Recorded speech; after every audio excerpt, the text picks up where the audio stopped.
Ma la politica dibatte in queste settimane, in questi mesi anche su un altro tema caldo, quello della città metropolitana. I comuni veneziani e di confine sono da tempo in fermento e Scorzè diventa il primo comune a presentare una delibera che dice sì al passaggio alla provincia trevigiana.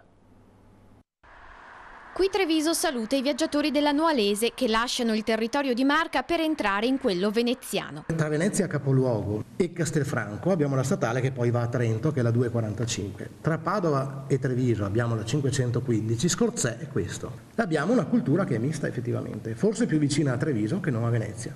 E Scorzè è pronta al grande passo. Giovanni Battista Mestrinere è il primo sindaco ad aver preparato la delibera per dire no alla città metropolitana e sì al passaggio verso la provincia di Treviso. Mercoledì il documento verrà presentato in Consiglio Comunale.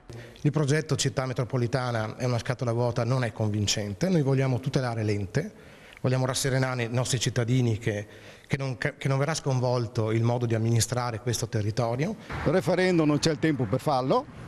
Quindi mi chiedo come andrà a finire. I tempi infatti sono stretti e l'unico modo per preservare la propria identità è quello di dire addio a Venezia, una provincia destinata a sparire nel grande superente. Noi chiediamo di essere aggregati alla provincia di Treviso, anche perché culturalmente è la provincia più vicina a noi. Penso che non dovremmo stare male sotto Treviso.